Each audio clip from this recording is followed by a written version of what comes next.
Hello and welcome to MCC TV International Show. My name is John Dabeet. I'm the Business Department Coordinator here, and also I'm the host for this show. Today's show is a very special show. We have two special individuals that are with us today. So first of all, Mayor, how are you? Welcome to this show. Good, John, and good to see you too. Thank you. And also our City Administrator, Gregg, Mandsager, also welcome to the show. Thanks, John. Glad to be here. Thank you. I'm glad to have both of you here to talk about very important issue, I think, to all of us here in the city of Muscatine, which is now the new initiative about the diversity and so on. So, but we're going to start by also giving our audience some sort of an idea about each one of you. So if you can have a minute or two to introduce yourself, that would be great. Great. Greg, go ahead. Sure. Well, I've been city administrator, let's see, since 2009. I came on board here in Muscatine. My wife Anna and I have 4 kids, 20 years, 18, 16 next month, 20 next month, and 11. So we've got 4 kids throughout the community school system. And we spend most of our outside of the work, we spend most of our time on our kids' activities, whether that's sports or soccer, football, all of their different activities. That consumes most of our extra time. But we've enjoyed being here in Muscatine. It's been a great community to live and to work. We've got a great team at City Hall. Mayor Hopkins joined us 2 years ago. 3. 3 years ago? 3 years ago, yeah. Oh my, yeah, time flies. Yeah. And no, it's been a good team effort. I think everything's we've got a lot going on in the city of Muscatine right now.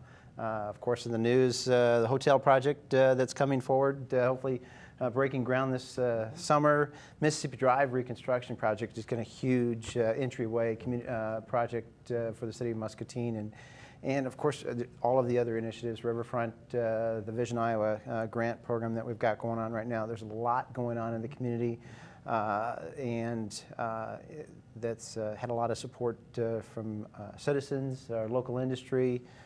City Council, Mayor, of course, and I'm looking forward to the next 3 to 5 years. Are really going to see, I think, a lot of change coming to Muscatine, positive change, positive improvements. Thank you, Greg. Absolutely. Thank you. Mayor Hopkins? So. Well, John, I'm 61 years old. I've lived in Muscatine my entire life, and Greg is absolutely right. The things that are happening in Muscatine today, for the next 3 to 5 years, and during which time other things are going to be developing to happen beyond that 5 years, there's a lot going on in town.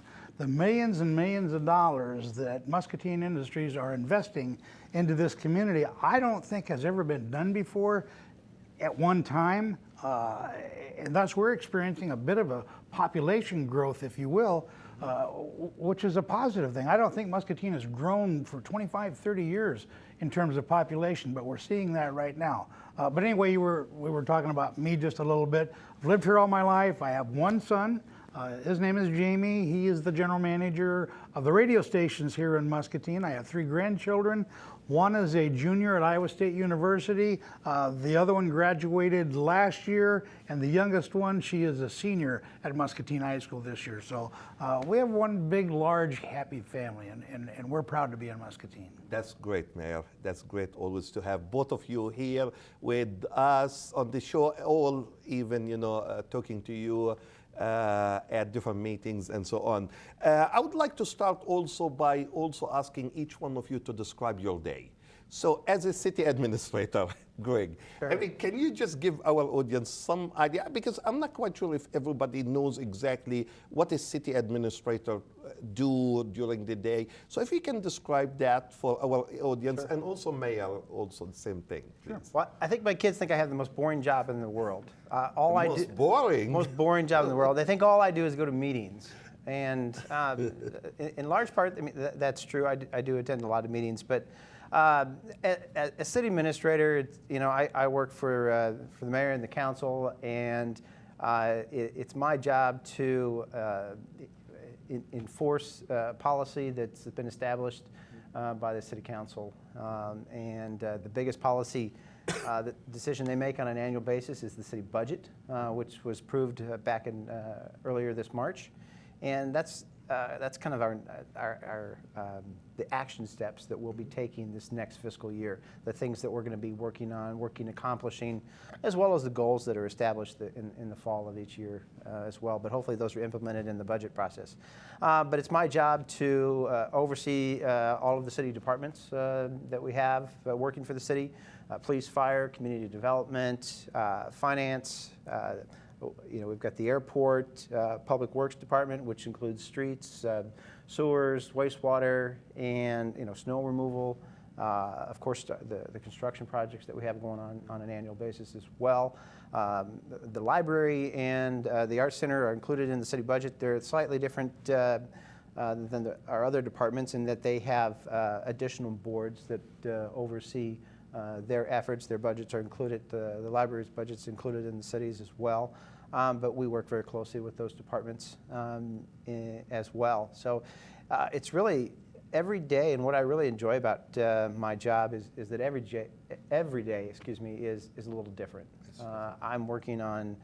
I could be working on anything in any given day. I mean, I usually have a plan of action for the particular day, but it usually veers off, and that's what I really enjoy, is working on something different every day. There's always something new going on in the city. And plus, I mean, what job, I mean, we have an opportunity to have such an impact on the quality of life, quality of place in Muscatine, and some of the projects that we talked about here going forward. And what a great opportunity that is to be able to be part of that. Yeah. So. Thank you. Mayor Hopkins? Well, my job, I'm thinking for the most part, is to help Gregg run the city, pretty much. I do have a responsibility 3 Thursday nights a month, and that is to conduct a city council meeting. I'm a cheerleader, probably the biggest cheerleader for the city of Muscatine. I do respond to phone calls, and I get phone calls, either complaining about the hard surface alley that has turned soft, or snow removal, or things of that nature, which is okay, because people have something to say, and they want somebody to listen to them. So that's part of my responsibility too. Who wouldn't want to be the mayor of a city that's located on the banks of the mighty Mississippi River? We are very fortunate here, and I'm very fortunate to be in that position. Yeah, you are definitely right, Mayor. I really agree with you, Gregg. We are really fortunate with everything we have here in Muscatine: the people, the nature, the Mississippi River, the businesses, everything. So that is definitely true. We started to talk about the diversity initiative, yes. And the city now is getting more involved with diversity. Why? I mean, why the city decided to get involved with diversity? What it means to you as a Gregg and mayor, the term diversity, and what it means to our community to have such initiative here in Muscatine? Well, such a simple question. I don't know where to start. I mean, I know where I'd like to start, but go right ahead. We have in Muscatine almost 18% of our population is Latino. Well, that in itself, almost 1/5 of our total population comes from somewhere else and speaks a different language. Then we have, and it's growing, a certain population of Liberians from Africa. What I thought about a year ago was between 300 and 400 people has grown to 1,000. So that's another reason why diversity is so important to us. About a year or so ago, Gregg and I got together and talked about diversity and what we needed to do, and so we went out into the public and scheduled some meetings with some Latinos and so forth, and frankly, we failed miserably. We didn't do very good at all, but this year we've done things just a little bit different, and Gregg has used some of his initiatives, and we've got some meetings going on and some things happening. Gregg, you can take it from here. Absolutely. And Gregg, if you allow me just piggyback on something you mentioned, Mayor, you said like a year ago you tried that and you failed, but now it's different. Why is that? People. Okay, like involvement? Yes. You mean? Okay. Yes. Okay. Yes. It started with the comprehensive plan. And at the beginning of that process, understanding that we have a very diverse community, and wanting to make sure that at the end of the day, when we have a comprehensive plan that's adopted, that's really going to help guide the community for the next 10 years, that everyone has a voice in shaping that document. And at the time, really, the goal was to get out there and encourage participation, engagement in the process. And we got great participation from the community. However, at the end of the day, we did not get the engagement from those diverse sectors of the community, the Latino population, the Liberian community, any of the ethnic groups within the city of Muscatine. We just did not get that participation, and we did. We went out. We had meetings following church. Following church, we had meetings with church committees. We had meetings.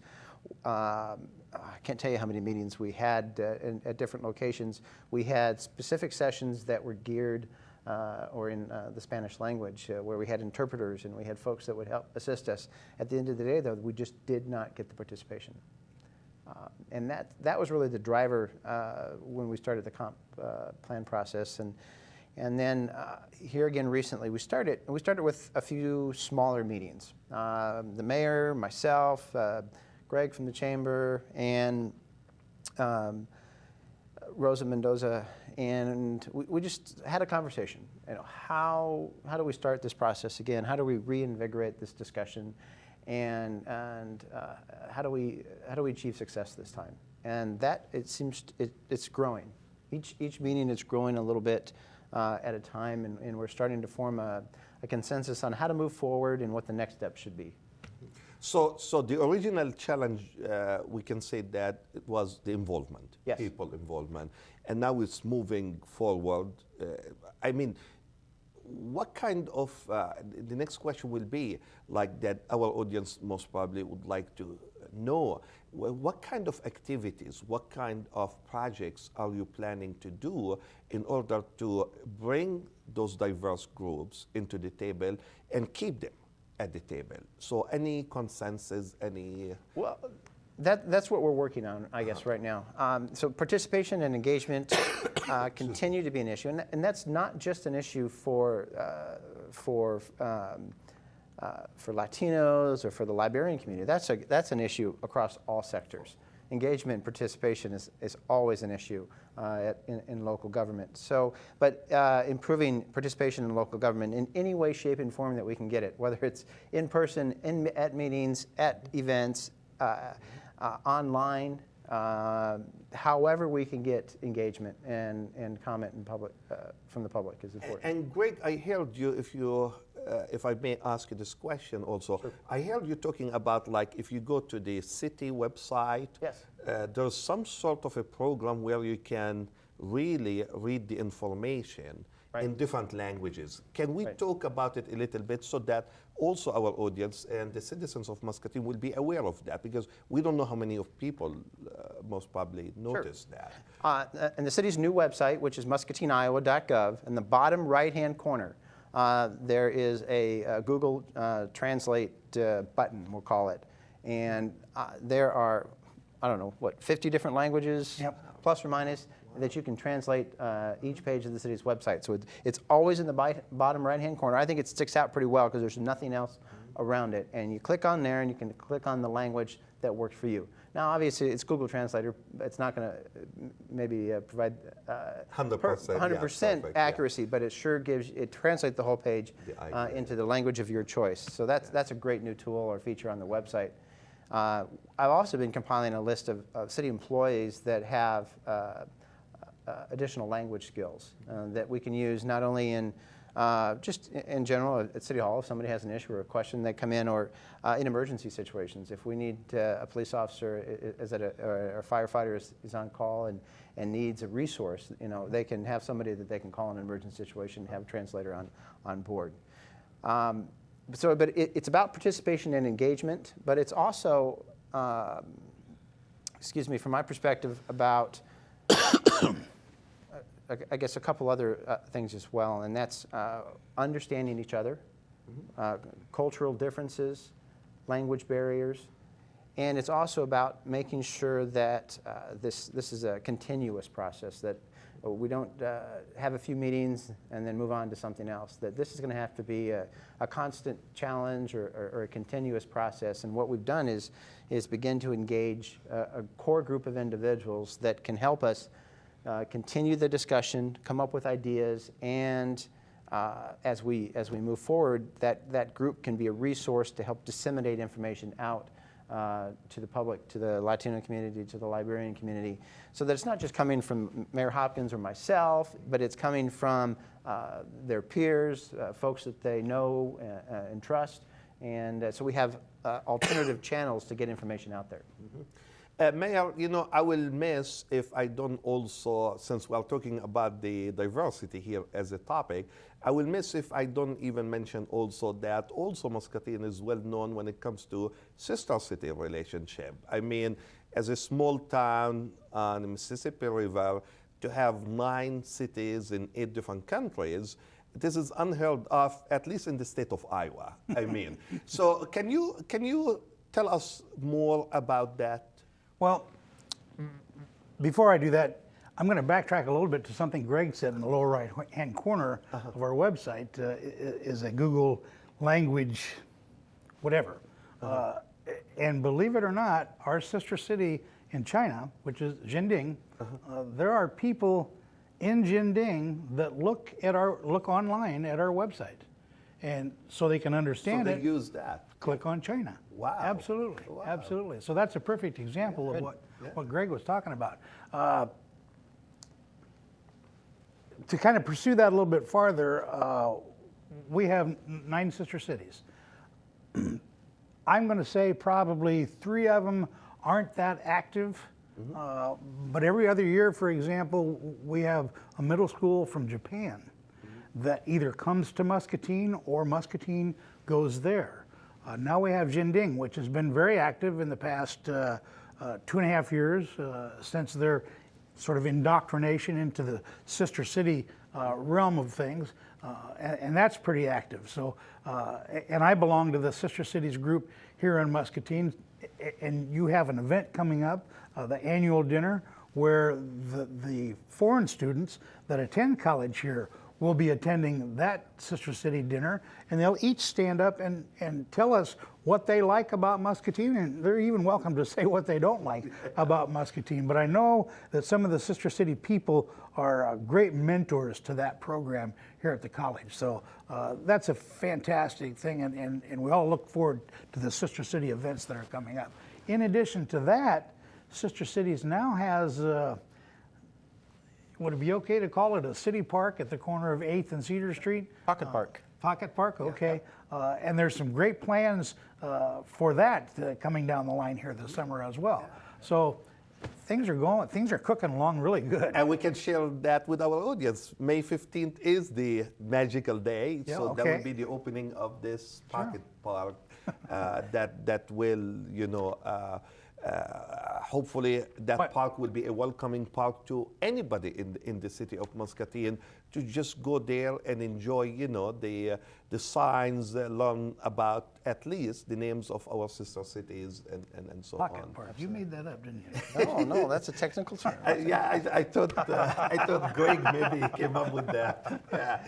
But yeah, thanks for the city and the city council, of course, for donating that space and deciding that this space will be used for that particular purpose.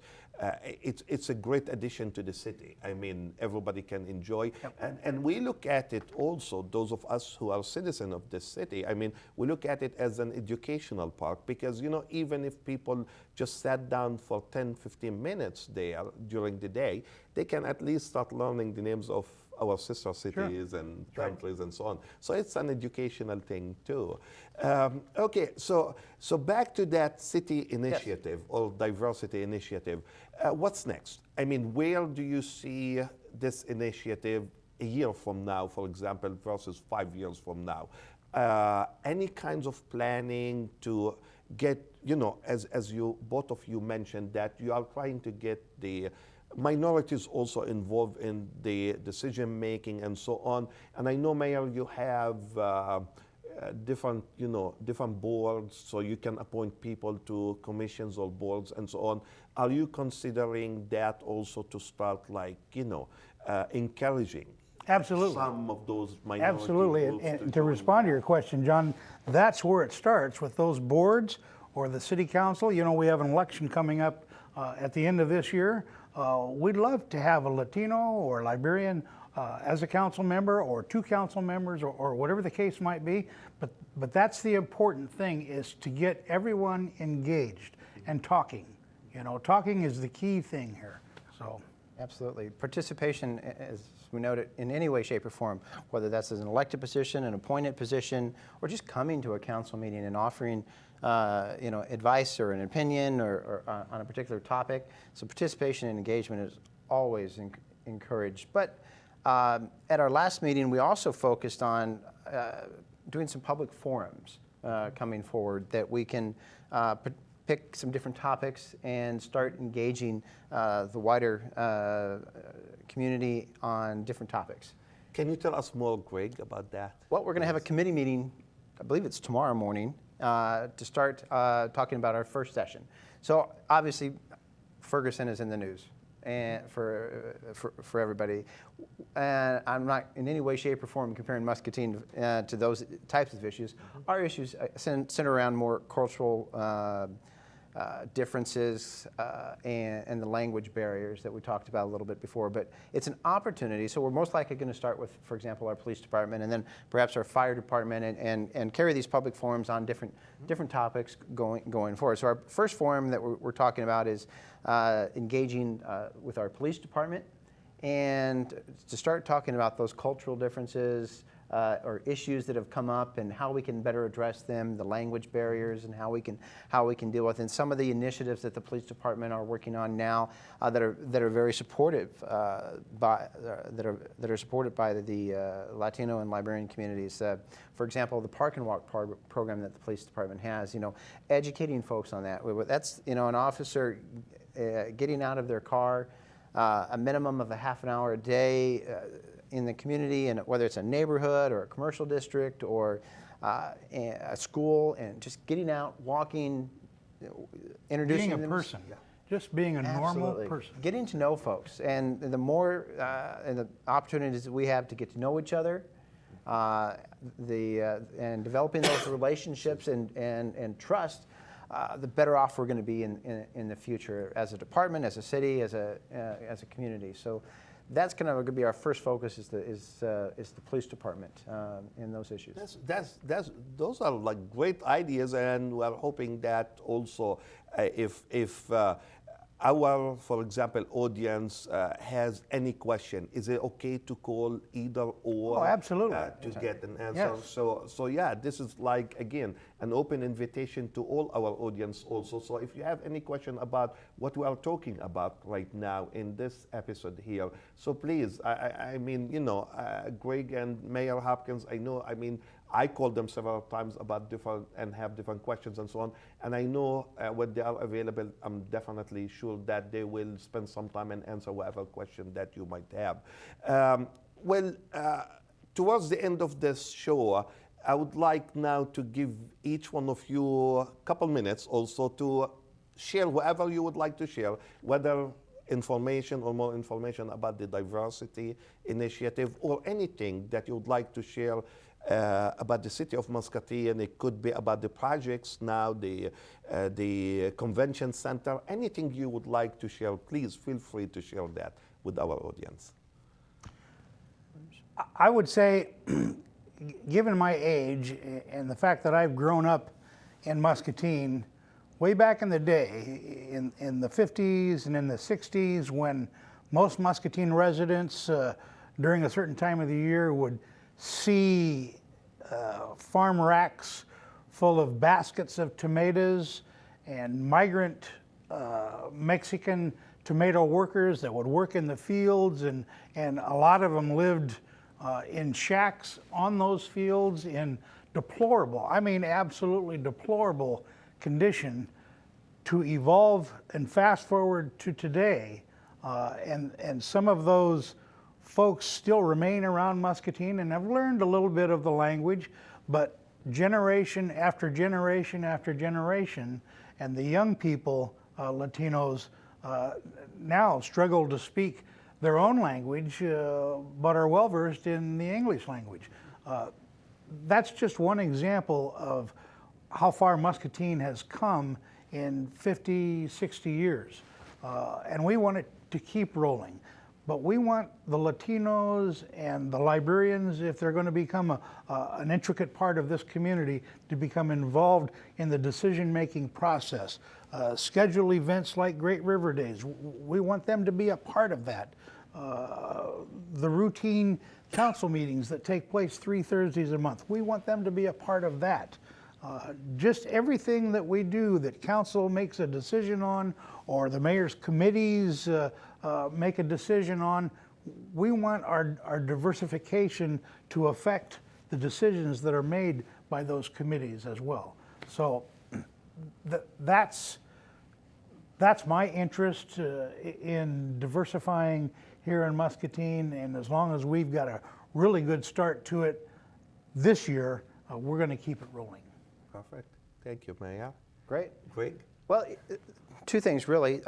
One other initiative that we're working on is perhaps a leadership program. I know the community of West Liberty is putting together a Latino leadership program right now, and that's something that perhaps our committee or group needs to look at, is how we can form a Latino or just a leadership program for folks that is also perhaps a feeder into the Chamber's leadership program as well, or complements their program. And then secondly, for me, it's about providing an opportunity to have a voice in everything that's going on and shaping your community. And we just want to make sure that everyone knows that whomever you are, your whatever ethnicity or background or group, everybody has an equal opportunity to participate in Muscatine, and we want that participation. We encourage that participation in everything that we're doing. And we've got a really neat project coming up. And of course, the hotel project, which I mentioned, but there's a really neat opportunity for the public to participate, and that's Mississippi Drive. We've got 1.5 miles of riverfront roadway and the park and downtown that's going to be totally transformed here in the next couple of years. It's going to be completely transformed, and it's going to be a very public process. And we want to engage the public, local industry, community members, everyone in that process, in helping shape what the end product is, what that looks like. Because it's going to be a spectacular entryway into the community. It's going to connect the riverfront and downtown, and it's really just going to carry throughout the community. And there will be a very public process, and we really want people to engage as part of that program. Well, now we are towards the end of the show, so please allow me to thank both of you, first of all, for accepting my invitation to be on this show today and talk and share all these ideas and information and projects and the diversity initiative and so on with our audience and with everybody that will be watching this show. So as I always say, if you have any question and or comments, you can call me at 563-288-6064, or you can email me at jdabeet@eicc.edu. Till next time, Muscatine, bye-bye.